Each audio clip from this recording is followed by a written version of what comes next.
Olá pessoal, vamos para mais uma aula. Hoje a gente vai falar sobre for e eu acho o for a coisa mais importante dessa parte mais básica e também a mais difícil. Então, assim, para aprender o for tem que exercitar bastante e leva um tempo, tá? Então, vamos lá. O for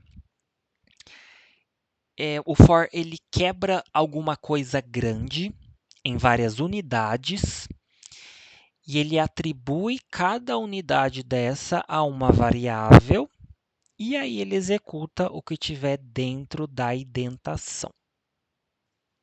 Eu vou repetir isso várias vezes porque eu quero que vocês tenham isso memorizado, tá?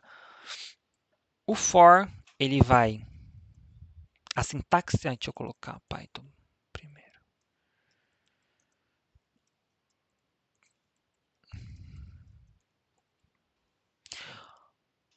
A sintaxe do for é essa.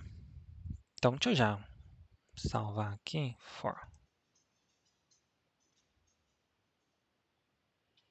E vai dar erro. Tá, eu executei sem querer. O for, a sintaxe dele é essa.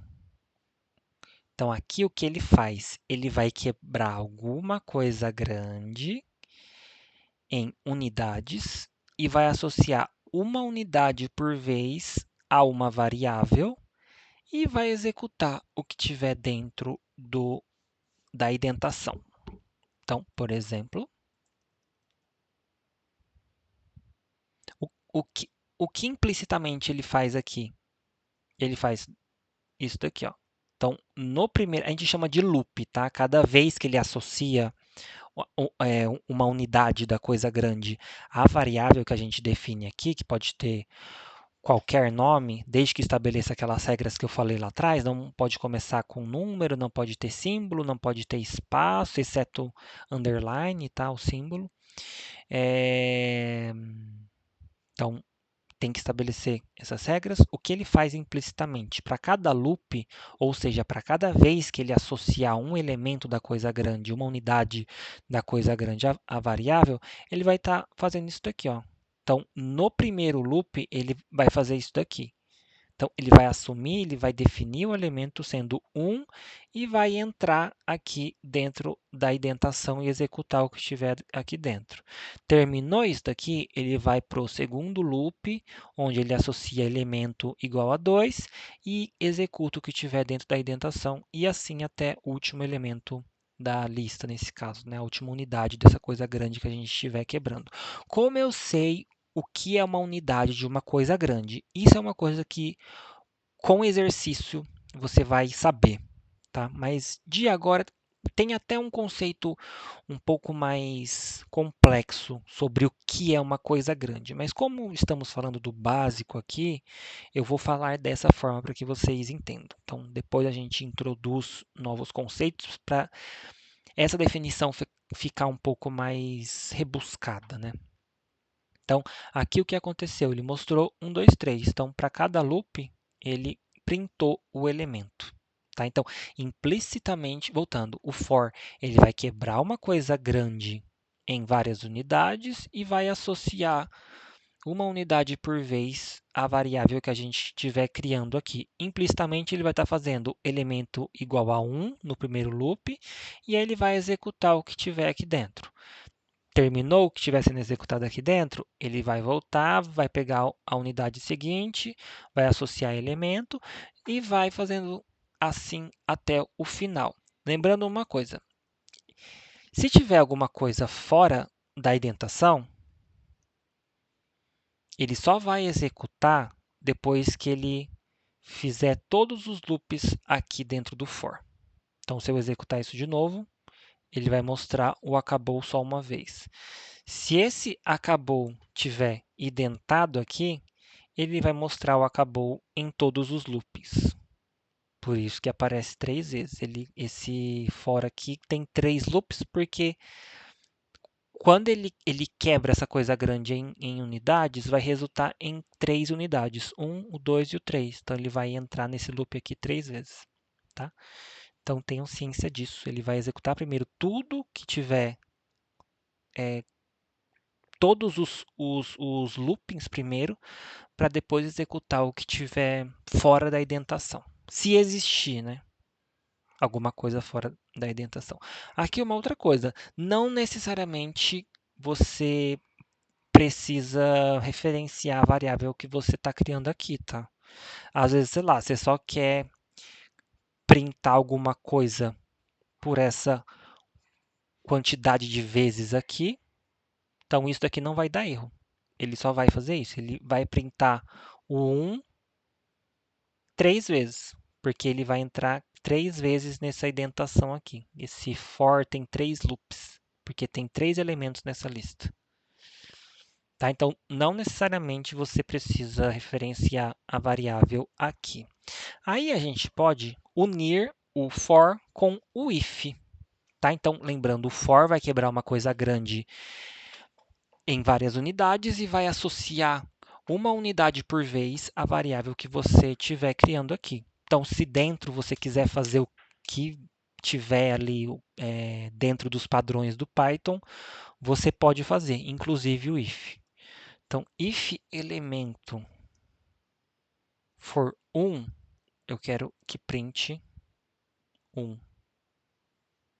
Se não, eu quero que print demais números.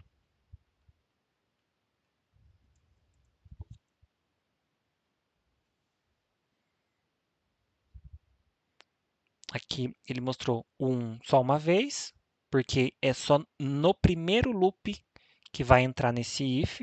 O if é uma avaliação de uma condição. Se for verdade, ele vai retornar true ou false. Se for true, vai executar o que tiver dentro da indentação. Se for falso e tiver depois só um else, ele vai entrar direto no else. O else não avalia nada.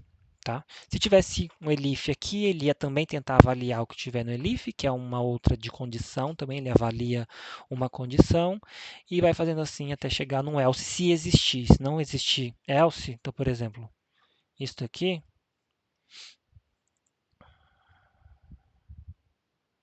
ele mostrou só 1. Por quê? Ele só printa se essa condição for verdadeira. Se for falsa, então quando o elemento for 2, esse if aqui vai ser falso, ele não vai entrar dentro da indentação. E aí o que ele faz com essa informação? Nada, porque você não está mandando ele fazer nada aqui. Tá bom? Então, deixa eu limpar aqui. Então a gente consegue usar o if dentro do for, avaliando condições para cada loop. Tá?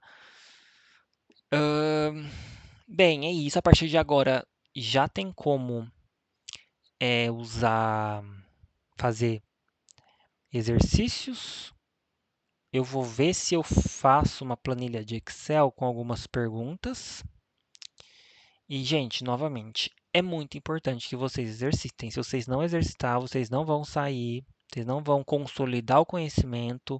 Vocês podem ver trocentas videoaulas, pode fazer MBA com o Bill Gates, que não vai ser tão eficiente se vocês exercitarem. Assim, teoria nenhuma substitui a prática nessa fase que vocês estão agora de básico de aprender o Python, tá?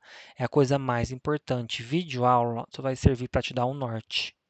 Você vai consolidar mesmo porque você precisa aprender no seu dia a dia ali. Você precisa estar com os conceitos bem consolidados na sua mente para que você consiga estar em determinada situação e saber o que usar para chegar no resultado que você quer. Mesma coisa no Excel, não sei se vocês sabem, mas também acontece isso. Você tem que ter ali as fórmulas já bem consolidadas na cabeça, entendendo para que servem e como funcionam, para que vocês possam usar essas fórmulas e aqui no Python essas funções, esses comandos do Python, né, para chegar onde vocês querem, tá? Então, eu vou fazer uns exercícios, vou deixar aqui, mas não se limitem a isso. O for, ele é bem dificinho no começo. Vocês vão ter que rever essa aula, vocês vão ter que rever outras aulas, vocês vão ter que ler no Google, no Medium, ler livros sobre for várias vezes. Eu tive que fazer isso, todo mundo tem que fazer isso. Então, mas a parte de exercitar é a parte mais importante. Fechou? Até mais.